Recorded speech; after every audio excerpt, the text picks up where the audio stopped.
tal amigos de GoTalk2? Bienvenidos, buenos días, soy la profesora Giselle, los saludo aquí desde México en este parque tan bonito para hablar de la segunda parte de Cero Estar. Ese es el dilema. Bueno, pues vamos a hacer un pequeño resumen de lo que hablamos en la parte número 1 de nuestro podcast sobre ser y estar. Hablamos que el verbo ser sirve para identificar personas, lo usamos para hablar de la profesión, para expresar nuestra nacionalidad, soy de México, soy de Ecuador, soy de Colombia, etc. También para hablar de nuestras cualidades, ¿verdad? Por ejemplo, soy alto, soy bajo, soy joven, soy viejo en sí. Bueno, pues entonces en esta forma estábamos hablando en nuestro podcast anterior sobre el verbo ser y el verbo estar. Referimos que funciona para hablar de la localización, la ubicación geográfica, ya sea en un país o en algún lugar físico, como aquí, estoy en el parque. También para hablar pues de nuestros estados físicos, como estoy bien, estoy mal, estoy enfermo, nuestra condición, vamos a decirle condición física, vamos a llamarlo de esta forma. Y también el verbo estar sirve para expresar las emociones, como estoy feliz, estoy triste, estoy contento. Entonces, el verbo estar sirve para hablar de estas cuestiones. Eso es lo que vimos en nuestro podcast anterior. Bueno, ahora en esta segunda parte vamos a hablar de otros usos del verbo ser y estar. Bueno, el verbo ser vamos a emplearlo para hablar del parentesco, la relación que tenemos con otras personas. Por ejemplo, ella es mi hermana, ellos son mis primos, María es mi vecina o José es mi mejor amigo, etc. Entonces vamos a hablar de parentesco o la relación que tenemos con otras personas usando el verbo ser. También el verbo ser sirve para hablar de la hora. ¿Qué hora es? Aquí son las 8 de la mañana. Entonces vamos a utilizar el verbo ser para esto. O qué hora es. También en esos casos pues vamos a usar este verbo. Bueno, también aquí vamos a hablar o usar el verbo ser para hablar de el día, la cantidad y el precio. Por ejemplo, el día. Hoy es martes, el precio, cuánto es de estas manzanas, por ejemplo, y la cantidad, ¿verdad? Son 20 personas. ¿Cuántas personas son? Cuando hablamos de alguna cantidad para referir o contar algo, pues decimos son. Son 3, son 4, son 5. Ahí a veces se confunde un poquito con hay, porque son intercambiables, pero también podemos usar el verbo ser.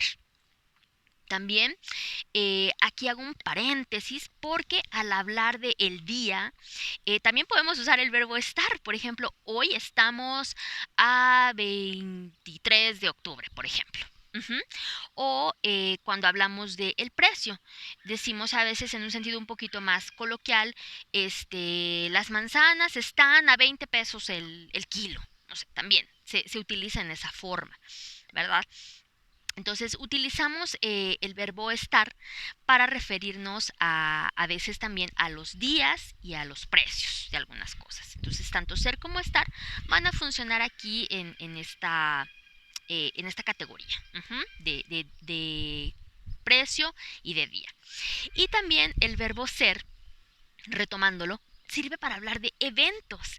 Un evento es un acontecimiento, un hecho, algo que va a pasar. Por ejemplo, una fiesta. La fiesta es en el patio. Y ahí a veces los estudiantes se confunden un poquito porque me dicen la fiesta está en el patio, pero no, nosotros nos estamos refiriendo al evento. ¿De quién hablamos? De la fiesta. Y la fiesta no es un lugar. Ahí es donde dicen, bueno, pero si estamos hablando del patio. Le digo, no, estamos hablando de la fiesta. La fiesta es el evento del que nosotros estamos hablando. Y entonces vamos a usar el verbo ser.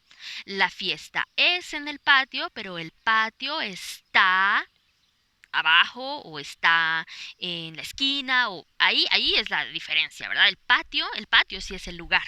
Entonces ya vamos a expresar allí la localización y por eso vamos a usar el verbo estar. Esa es una de las diferencias con el verbo ser, ¿verdad? Que vamos a usarlo para eventos. Y el evento puede ser la fiesta, el concierto, la clase, etcétera.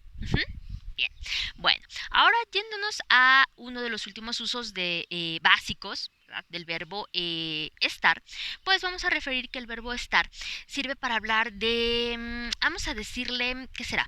Un cambio en la temperatura de algo, un cambio en la condición física de algo, que también lo referíamos hace rato. El verbo estar va a hablar, por ejemplo, de hablar cuando nuestro café está frío o está caliente. Allí vamos a utilizar el verbo estar. ¿Por qué? Porque está ahí teniendo un cambio físico, un cambio de estado. Hablábamos en el podcast anterior también sobre estar vivo y estar muerto, ¿verdad? Entonces también ahí decíamos que se utiliza el verbo estar, porque son cambios de una cosa que tenía un estado en un momento y por alguna razón, pues cambió. ¿Verdad? Entonces ahí vamos a utilizar el verbo estar. Y también el verbo estar sirve para hablar de la posición física en la que nos encontramos. Por ejemplo, estoy sentada o estoy parada o estoy acostada. Ujú. Eso también sirve para hablar o lo utilizamos con el verbo estar. Bueno, pues estos son algunos usos básicos de estos dos verbos que siempre causan un gran dilema. En otro de nuestros podcasts hablaremos un poquito más ya de ser y estar cuando combinados con adjetivos pueden cambiar de significado. Bueno, pues nos hablamos muy pronto en nuestro próximo podcast. Que tengan un excelente día y visítenos en nuestras redes sociales y en nuestra página web de GoTalk2 para que revisen todo lo que tenemos en nuestro campus virtual. Que tengan un excelente día y nos vemos muy pronto. Soy la profesora Giselle y que tengan un excelente día. Chao.